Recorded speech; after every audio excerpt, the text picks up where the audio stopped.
After 10-10 என்ன நடந்துச்சுன்னு தெரியும். அதுக்கப்புறம் சினிமாவை பற்றின ஒரு விஷன் சோனாக்கு எப்படி இருந்தது? சரி 10-10க்கு முன்னாடி ஒரு படம் அவ்வளோ படம் வந்துட்டு இருந்துச்சு. ஆனால் ஒரு படமும் ஹேண்டில் பண்ணி அதில் வேறு எதுக்காவது கூப்பிடுவாங்களா, இல்லை கூப்பிட மாட்டேன்னு சொல்லிட்டு ஷூட்டிங் போயிட்டு இருக்கும்போது கூப்பிட்ருவாங்களா, அப்படியே ஒரு பயத்திலே ஷூட் பண்ணிட்டு இருந்தேன். இந்த கிளாமர் போர்ஷன் நடந்த பிறகு though it affected my personal life and என்னுடைய பேசிக் இன்ட்ரெஸ்ட் தாண்டி இன்னொரு சைடு போனாலும் ஐ ரியலைஸ் கிளாமர் ரோல் பண்ணும்போது the directors or producers கிட்ட வர பயப்படுறாங்க. though they want to have a connection with you, பயப்படுறாங்க. ஸோ பயப்படுறாங்க in the sense, அப்போ நான் கேட்டேன் ஒரு 2-3 டைரக்டர்ஸ், அப்போ கிளாமர் பண்ண என்ன எதுவும் தொட மாட்டிங்களா சார் அப்படின்னு. இல்லைம்மா நீ இது மட்டும் அப்பா. ஸோ எனக்கு அப்படி ஒரு எஸ்கேபிசம் எடுத்தேன்.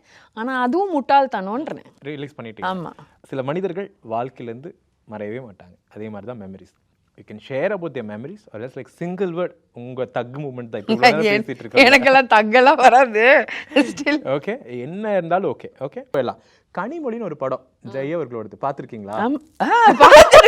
என்னடா அது? உங்க பேரே கிடையாது அந்த படத்துல. அது இருக்கு, இருக்கு டிசி அவர்களோட பேர் தான் இருந்துச்சு.